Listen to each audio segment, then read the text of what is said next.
Bueno, nos pasa a todos, creo, ¿no? Aquí en Mendoza, en el resto del país, donde nos estén escuchando, nos preguntamos a veces, sobre todo en épocas de crisis, ¿cuánto cuesta la comida?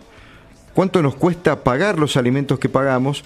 Y también, si queremos ir un poquito más a fondo, también pensamos, porque se habla mucho de la carga impositiva, de lo que impacta los impuestos, la generación de los puestos de trabajo, los costos laborales y demás, y decimos, che, de lo que pagamos, ¿cuánto se va en impuestos? Bueno, por ahí encontramos una respuesta en esta conversación con Antonella Semadeni, economista de la Fundación Agropecuaria para el Desarrollo de Argentina, institución sin fines de lucro que ha hecho un estudio y que tiene algunos aprontes para quizás entre todos encontrar una respuesta. Antonella, bienvenida a Días Distintos aquí en Radio Niwil, desde Mendoza para el Planeta. Buenas tardes, ¿cómo están? Bueno, muy bien.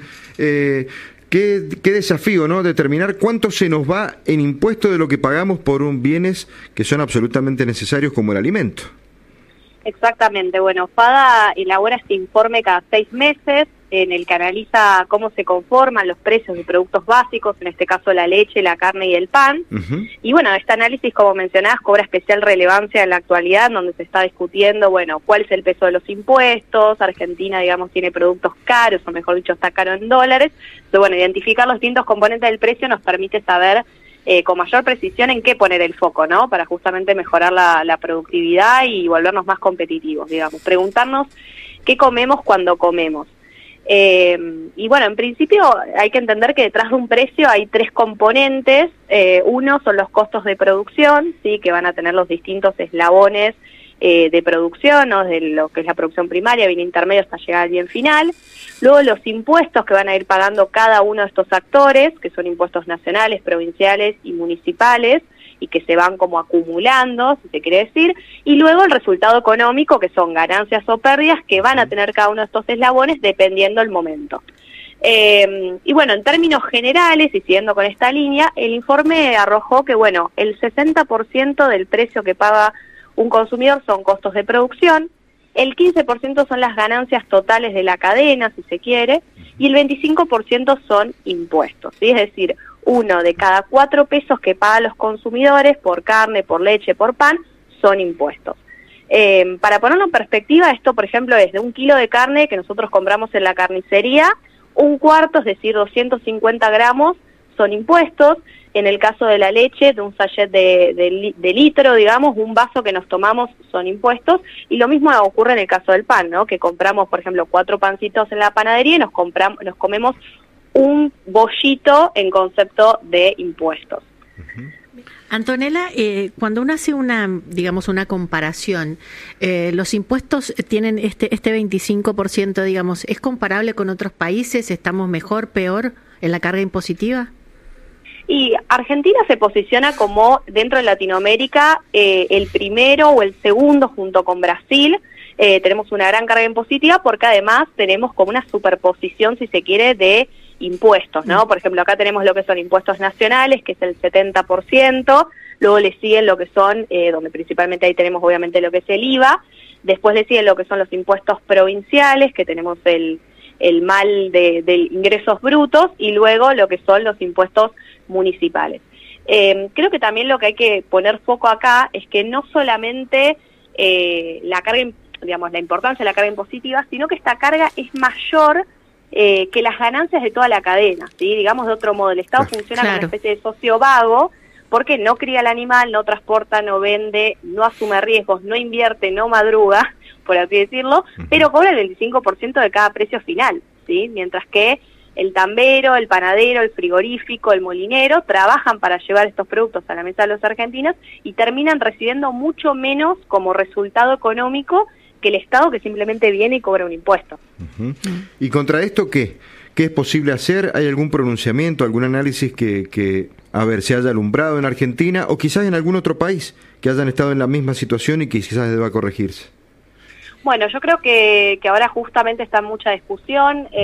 Bueno, el ministro Caputo salió hace unos días a hablar del super-IVA, ¿no? Que sería un impuesto que cobraría nación y provincias, pero que simplificaría lo que es la coparticipación del IVA e ingresos brutos. Hay que ver cómo se termina gestionando esto. porque bueno, si es una suma de las alícuotas, entonces no sería o no representaría una menor carga para el consumidor, pero sí una simplificación burocrática. Y bueno, y un punto que no puedo dejar de mencionar es que pensemos que puntualmente en estos 3 productos, el pan y la carne tienen un 10,5% de IVA y la leche continúa pagando el 21%, ¿no? O sea, no tiene esta alícuota menor a pesar de que es un producto de la canasta básica.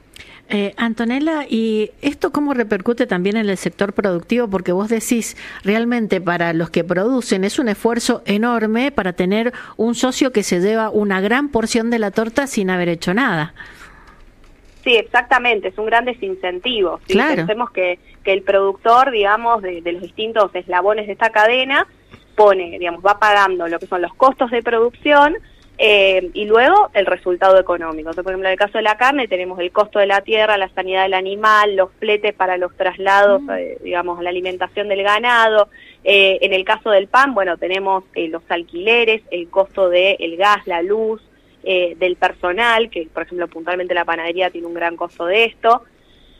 Así que bueno, es importante, yo creo, revisar estos puntos para entender dónde tiene que poner el foco hoy en día, digamos, el gobierno para justamente volvernos más competitivos y dejar de tener productos que son tan caros. A propósito de la leche y los lácteos, Antonella, bueno, seguramente estás al tanto, que Arcor terminó absorbiendo lo que conocimos históricamente como la Serenísima. Prácticamente ese supermonopolio ahora se ha transformado en uno mucho mayor, ¿no? Por supuesto. Sí, ¿Qué puede incidir esto en este proceso de análisis, en esto que estamos pagando por los lácteos y otros productos afines, tanto impuesto, ¿no? Bueno, puntualmente la producción tambera, en términos generales, venía de años bastante golpeados, ¿sí? Nosotros este informe lo hacemos hace aproximadamente 5 años, y las ganancias del tambo ahora son positivas cuando durante los últimos años, entre 2020 y 2023, habían sido negativas, es decir, habían operado con pérdidas. Así que ahora un poquito mejor la situación en términos generales, pero bueno, obviamente continúa siendo poca la ganancia comparado a lo que se lleva al Estado. Y por regiones, ¿el estudio contempla quizás la discusión o llegar a discernir dónde están las regiones más complicadas? En realidad es en términos generales y nacionales. Nosotros tomamos un promedio, digamos, nacional de lo que es ingresos brutos. Sí. Luego habría que ver en detalle la provincia, ¿no? Ingresos brutos se pagan entre un 1,5 y un 5%. Quizás las provincias que tienen una mayor cantidad de ingresos brutos, bueno, probablemente tengan mayor peso de lo que son impuestos por sobre los otros factores. Y esto que dice el gobierno en los últimos tiempos, que muestra números que aluden a la baja de la inflación, que ha repuntado en los últimos 2 meses, por supuesto, pero cuando se habla de baja, con números que muestran que hay una baja, ¿se nota para ustedes? ¿Se nota en el consumo diario? ¿Se nota en la producción? Bueno, el consumo, acá hay como una especie de consumo a 2 velocidades, ¿no? Ajá. Por un lado tenemos lo que es el consumo de alimentos de la canasta básica, si se quiere, con el llamado consumo masivo, que le decimos los economistas, sí. Que son consumos quizá de primera necesidad, que aún vienen bastante rezagados en comparación al último año y al año anterior, digamos. Lo que quizás sí se ve un repunte... ¿Deberían estar más caros, decís? Claro, ajá. Lo que se ve quizás un repunte es el consumo de bienes más bien durables, producto de el aumento en lo que es el crédito, etcétera. Pero como que se ven estas 2 velocidades, y bueno, esto no es menor si consideramos que se busca que haya una recuperación de la actividad y que el 70% del PBI es consumo. Uh-huh. Bien, Antonella Semadeni, economista de FADA, la Fundación Agropecuaria para el Desarrollo de Argentina. Cada 6 meses alumbran este tipo de estudios, de conclusiones. Bueno, gracias por tu participación acá en Días Distintos y vamos a esperar cómo viene el próximo informe, a ver si evolucionamos en este punto o nos sigue costando cada vez más, lamentablemente, ¿no? Sí, ojalá sea menor el peso de los impuestos. Gracias a ustedes. Gracias, muy amable. Antonella, aquí nos dio este informe donde, a ver, aprenden a sacarle punta al asunto. Decir, che, lo que pagamos por el pan, la carne, la leche, ¿cuánto se va en impuestos? ¿Cuánto pagamos por impuestos? Evidentemente es carísimo en este país, sobre todo el tema de la leche, ¿no? Los lácteos y todo ese producto indispensable para el crecimiento, para la formación de la persona, 21% de IVA se sigue pagando en lácteos. Inédito en la Argentina, solo pasa en este país.